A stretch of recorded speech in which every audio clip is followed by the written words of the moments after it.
तुम्हें क्या मिला वो तो मैं नहीं जानता, लेकिन एक बात ज़रूर जानता हूँ कि तुमने उस शख्स को खोया है जो कभी अपने आप से भी ज़्यादा तुम्हें प्यार करता था। तुमने उसे धोखा दिया है जिसने अपने जीवन में सिर्फ और सिर्फ तुम पर भरोसा किया। खैर, तुम्हें जो करना था वो तुमने कर लिया।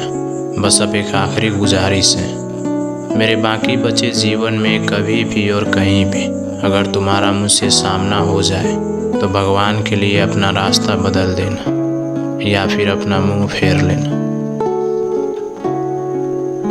क्योंकि मैं जानता हूँ कि जब कभी भी मैं तुम्हारा चेहरा देखूँगा तब मुझे सिर्फ एक ही बात का अफसोस रहेगा कि मैंने इस चेहरे के पीछे छुपे हुए उस शख्स से प्यार किया जिसने आखिर तक मुझे धोखे के अलावा और कुछ भी नहीं दिया। हो सकता है कि उस वक्त मैं गुस्से में आकर कुछ ऐसा काम कर जाऊं जो मैं कभी नहीं करना चाहता। उस दिन अचानक ही रीटा की नज़र राजीव के द्वारा लिखे गए उस खत पर पड़ गई जो कई सालों से किताब के पन्ने के बीच में सड़ रहा था। ये खत राजीव और रीटा की प्यार की यादों को बयां करने वाला आखिरी खत था। कॉलेज के दिनों में ही इन दोनों के प्यार का गुल खिला था। रीटा प्रिंसिपल साहब की ऑफिस से बाहर ही निकली थी कि अचानक ही सामने के कैंटीन में राजीव अपने दोस्तों के साथ कॉफ़ी पी रहा था। नई स्टूडेंट को देखकर सभी सीनियर्स रीटा के नज़दीक आ गए और देखते ही देखते उसकी रैगिंग शुरू कर दी। हद तो तब हो गई जब रीटा को कहा गया कि वो एक अपाहिज महिला की तरह लंगड़ाती लंगड़ाती सभी स्टूडेंट के सामने आकर भीख मांगे। रीटा के लिए दिल्ली शहर बिल्कुल नया था और यहाँ के लोग भी। वो बिल्कुल घबरा गई और फूट फूट कर रोने लगी। उस समय राजीव ही था जो एक फरिश्ता बनकर उसे बचाने आया था। उसने सभी सीनियर्स को खूब डांटा और उन्हें रीटा से माफ़ी मांगने के लिए भी कहा। उसी दिन से राजीव रीटा के मन को भा गया था। धीरे धीरे उन दोनों की दोस्ती बढ़ने लगी, दूरियां नज़दीकियों में तब्दील होने लगी और एक दिन रीटा ने सामने से ही राजीव को प्रपोज कर दिया। राजीव को भी रीटा बहुत पसंद थी। उसने भी उसे खुले मन से स्वीकार कर लिया। समय बीतता गया और उनका प्यार परवान चढ़ते गया। बात शादी तक भी आ पहुंची। अब राजीव एक प्रतिष्ठित कंपनी में मैनेजर था। उसकी तनख्वाह भी अच्छी थी। रीटा भी हाई स्कूल के विद्यार्थियों को पढ़ाती थी। अचानक ही राजीव का तबादला मुंबई शहर में हो गया। रीटा से कोसों दूर होने के बावजूद भी वो हर महीने उसे मिलने के लिए मुंबई से दिल्ली आता रहता था। दोनों घंटों तक टेलीफोन पर एक दूसरे से बातें किया करते थे, लेकिन धीरे धीरे रीटा के फ़ोन आने बंद हो गए। राजीव जब कभी भी फ़ोन करता था या तो फ़ोन काट दिया जाता था या फिर लंबे समय तक उसमें घंटियां बजती रहती थी। राजीव भी थोड़ा व्यस्त होने के कारण 4-5 महीनों तक दिल्ली नहीं जा पाया था। बाद में राजीव को मालूम हुआ कि रीटा और उनका परिवार दिल्ली छोड़कर कहीं दूर चले गए हैं। राजीव ने रीटा के बारे में जानने के लिए पूरी कोशिश की। वो रीटा के हर दोस्त, हर रिश्तेदार से मिला, लेकिन किसी को भी रीटा कहाँ है उसकी जानकारी नहीं थी। इस बात को पूरे 5 साल बीत गए। एक दिन राजीव ऑफिस से बाहर ही निकला था कि सामने सड़क पर खड़े एक गुब्बारे वाले के पास एक महिला अपने छोटे बच्चे के साथ खड़ी थी। उसका बेटा गुब्बारे खरीदने के लिए बार बार उससे जिद करता था, लेकिन वो मना कर रही थी। राजीव को उस महिला का चेहरा कुछ जाना पहचाना लगा। वो न चाहते हुए भी अपनी कार को रोड के दूसरी तरफ ले गया। उसने उस महिला को गौर से देखने का प्रयास किया। वो महिला और कोई नहीं बल्कि रीटा ही थी और वो बच्चा जो कब से उससे गुब्बारा खरीदने की जिद कर रहा था उसका ही बेटा था। 1 मिनट के लिए राजीव अपने आप को संभाल नहीं पाया। रीटा अब तक कहाँ थी और कब उसकी शादी हो गई? उसने क्यों मुझे नहीं बताया? ऐसे कई सवाल थे जो राजीव को परेशान कर रहे थे। उसने धीरे से अपनी गाड़ी का दरवाज़ा खोला और रीटा के नज़दीक आकर खड़ा हो गया। एक पल के लिए तो अपने सामने राजीव को देखकर रीटा हैरान ही रह गई, लेकिन बाद में अपने आप को संभालते हुए सिर्फ फॉर्मेलिटी के लिए उसने न चाहते हुए भी कहा, हेलो राजीव, कैसे हो? जिंदा हूँ, राजीव ने कड़वे लहजे में जवाब दिया। उसके ज़हन में पिछले कई सालों से जो सवाल एक सूल की भांति चुभ रहा था वो आज बाहर निकल ही गया। रीटा, तुम बिना बताए कहाँ चली गई थी? मैंने तुम्हें कहाँ कहाँ नहीं ढूंढा।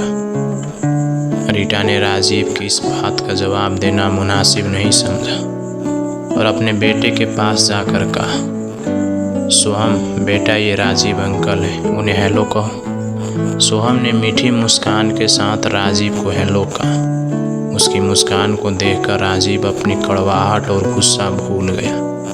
उसने गुब्बारे वाले से एक बड़ा गुब्बारा खरीदकर उसके हाथ में थमा दिया। रीटा सोहम की अंगुली पकड़कर अब सड़क के दूसरे छोर पर चलने लगी। सामने के मल्टी में ही उसका फ्लैट था। राजीव ने सोहम का दूसरा हाथ पकड़ लिया। राजीव बार बार एक ही बात रट रहा था, जिससे परेशान होकर आखिर में रीटा भड़क गई। देखो राजीव, अब हमारे बीच में ऐसा कुछ भी नहीं रहा जैसा तुम चाहते थे। कहीं मेरे पति ने तुम्हें मेरे साथ देख लिया तो मेरी गृहस्थी बर्बाद हो जाएगी। भगवान के लिए यहाँ से चले जाओ, प्लीज़ राजीव, यहाँ से चले जाओ, रीटा ने मुंह फेरते हुए कहा। आज रीटा पूरी तरह बदल चुकी थी।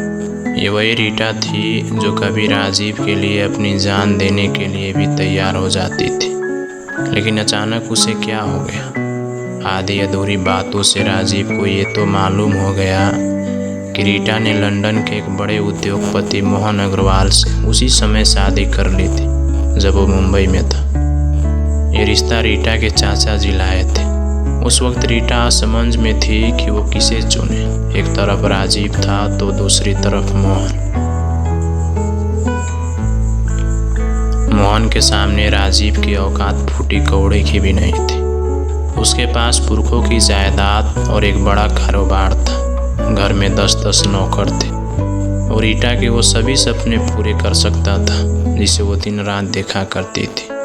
जबकि दूसरी ओर राजीव के पास उस वक्त रहने के लिए खुद का एक कमरा भी नहीं था। काफ़ी सोच विचार करके अंत में रीटा ने प्यार के बदले पैसे देखकर मोहन से शादी कर ली और उसका परिवार दिल्ली छोड़कर लंदन जा बसे। बेचारा राजीव आखिर तक ये बात नहीं जान पाया कि वो सालों से जिस लड़के की प्रतीक्षा कर रहा था वो आज एक लड़के की माँ बन चुकी है और मुंबई में अपने एक रिश्तेदार की शादी के लिए आई है। राजीव, अब तुम वापस चले जाओ। मेरे परिचितों का घर आ चुका है, वो हम दोनों को जानते हैं, प्लीज़ चले जाओ, रीटा ने सामने वाली बिल्डिंग की ओर इशारा करते हुए कहा। लेकिन रीटा, मेरी बात तो सुनो।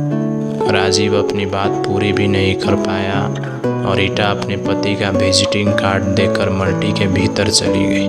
कार्ड में लिखा था, mister Mohan Kumar Agrawal, MD Fortune private limited, London. उस मल्टी में 2-3 दिन तक शादी का माहौल रहा। शादी खत्म होने के बाद जब रीटा अपने परिवार के साथ लंदन जाने के लिए रवाना हो रही थी तभी मल्टी के चौकीदार ने उसे एक लेटर दिया और कहा कि मैडम, ये एक साहब आपके लिए छोड़कर चले गए हैं। ये वही लेटर था जो रीटा आज पढ़ रही थी। उसने उसका दूसरा पन्ना खोला जिसे पढ़ने का कष्ट रीटा ने आज से पहले कभी नहीं किया था, जिसमें राजीव ने एक बड़ी बात लिखी थी। रीटा, मालूम नहीं क्यों मैं चाहकर भी तुमसे नफरत नहीं कर पाया। तुम्हारे जाने के बाद भी मुझे हमेशा ऐसा लगा कि तुम मेरे साथ हो। रीटा, तुम नहीं हो फिर भी हमेशा ऐसा लगता है तुम मेरे साथ हो। जब भी कोई बात होती है तब लोगों से मैं तुम्हारी बात छेड़ देता हूँ। तुम ही मेरी वो आंखें हो जो मुझे सुनी और तन्हा राहों में रास्ता दिखाती। तुम्हारे मुस्कान को याद करके मैं दुनिया भर का गम भूल जाता हूँ। मैं तुम्हें कल भी प्यार करता था, आज भी करता हूँ और हमेशा करता रहूँगा। हो सके तो अगले जन्म में ज़रूर मिलना। सदा तुम्हें प्यार करने वाला राजीव। रीटा ने लेटर के नीचे देखा जिसमें उसी कंपनी का पता लिखा था जिसमें रीटा के पति काम करते थे। दूसरे दिन सुबह सुबह रीटा ने अपने पति से पूछा, क्या आप राजीव शर्मा को जानते हैं? क्यों नहीं, भला एक नौकर अपने बॉस को कैसे भूल सकता है? वो हमारी कंपनी के सीईओ हैं। फिलहाल वो मुंबई में है। मोहन ने बिना रीटा को देखे एक हाथ में चाय का कप और दूसरे हाथ में अखबार रखते हुए कहा। तो दोस्तों, आप लोग कमेंट कीजिए कि ये बात सुनकर रीटा को क्या हुई होगी, क्या महसूस हुई होगी रीटा को उस वक्त। आप लोग कमेंट ज़रूर कीजिएगा। धन्यवाद।